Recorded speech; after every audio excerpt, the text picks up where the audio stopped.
Paul, you've been in situ as a Chief Inspector here for a few months now. How's it going? I have to say I'm really enjoying it. I worked as a sergeant at Thurrock.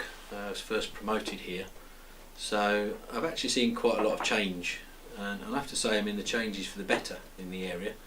I think it's certainly a safer place than it used to be, and the whole area, there's been quite a big reduction in crime, and so I've got a benchmark of which to go against from what it used to be like to now. Certainly the challenges are a lot greater and the pace is quicker. You know, we're constantly obviously having to go to jobs, deal with stuff that's reported. It's far easier to report crime now, and the big difference as well is neighbourhood policing. We're putting officers now on the street with neighbourhood policing, neighbourhood action panels, and so it's a very steep learning curve for me, having come from what is a roads policing background into a uniform neighbourhood policing background. Why do you think there has been that change since when you were here as a sergeant now as a Chief Inspector?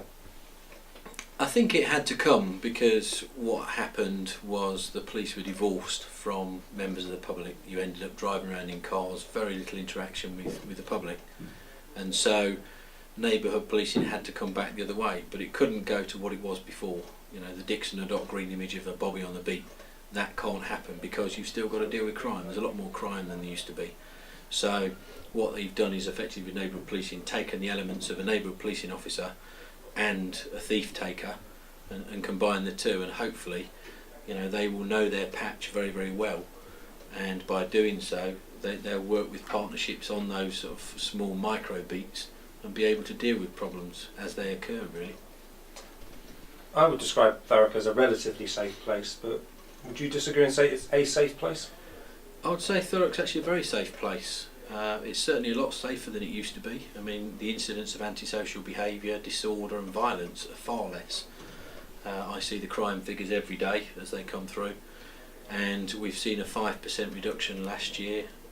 You know, it's a year on year, so in actual fact the crime is significantly decreasing in this area. It's a lot safer in terms of acquisitive crime with burglaries and theft of cars and things like that. Again, those sort of crimes now are few and far between.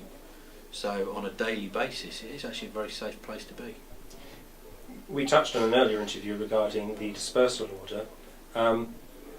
Some people say that alcohol is one of the key challenges and problems in the Thurrock area. Would you agree?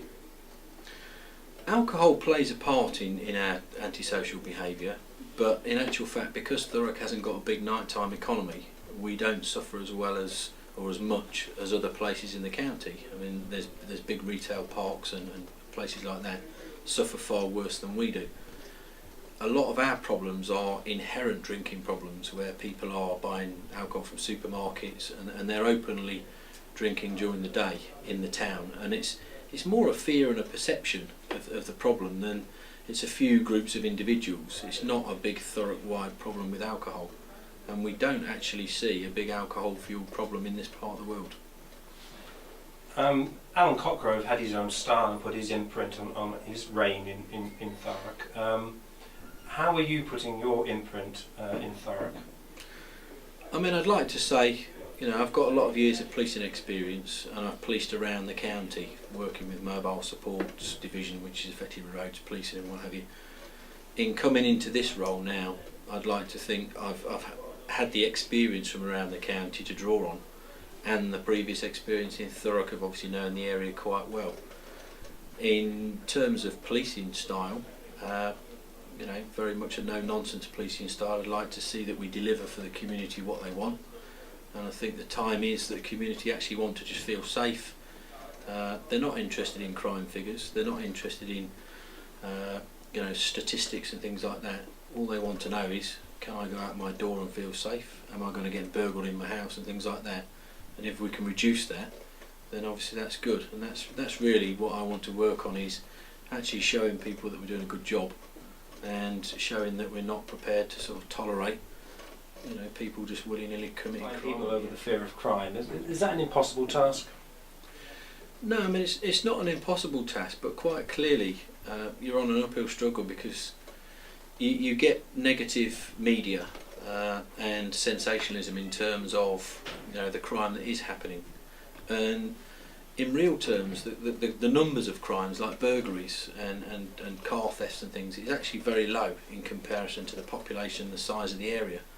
What we've got to do now is actually work on showing people that actually where they live is a safer place. Now that's quite hard to do because I can give you statistics, but the reality is not going to listen to those. So you've actually got to feel that when you go out the door that gang of youths in the high street isn't going to rob you, or when you come out in the morning your car's going to be there.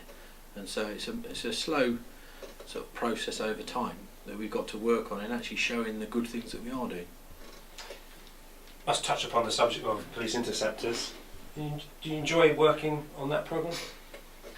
I did enjoy working on it. Very much it showed the work of the units that we did. The unit is a successful unit across Essex, and again it dovetails in with everything that we do. And in coming to Thurrock, it's actually been able to link in with those teams quite well, because the problems that we do have in inquisitive crime in terms of theft from lorries, unattended lorries, and also high value cars. This area is traditionally targeted, as are sort of anywhere the borders the Met, in terms of burglaries for car crime. And so being able to call on that kind of resource down to Thurrock has actually been quite a bonus, because having worked with them, I don't have to go through all the channels to get them, a few phone calls and they're here. So actually it's been a bonus being able to bring them down here. And so do you have a 1 year target, a 2 year target for Thurrock as a Chief Inspector? No, what we do is it's a long-term view in terms of what's got to be achieved here, because there's an awful lot of change in the next few years in terms of the Olympics. The Olympics is going to bring with it its own problems, because you've already got social cohesion in the place.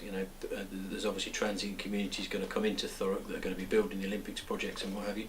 So everything's evolving and moving forward, and so I don't see it's a 1 year, 2 years. You've got the Dubai ports that's being built down the road, and Thames Gateway regeneration. So there's an awful lot of things in this area, and it's quite an exciting time to work here, really.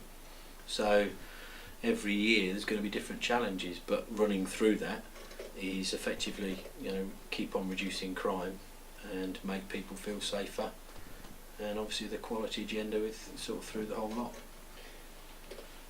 Even out in your receptions, I came in, very busy place on a Monday.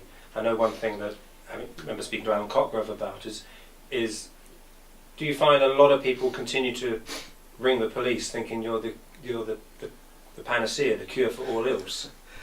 They still do, and what we've done now is we've actually tried to make a different number. We've got the non-emergency number, which is quite publicised, the 0300 333 4444, and that number is actually, it'll put you through to somebody who's a non-emergency number.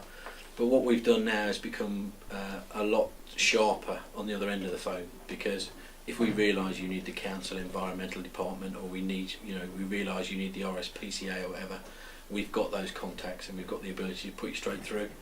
So rather than saying as a police service we don't deal with it, what we can do is put you through to the right department. So all the calls now go through a triage, they're monitored, and so hopefully people still get the service that they would have got, but obviously from the right department.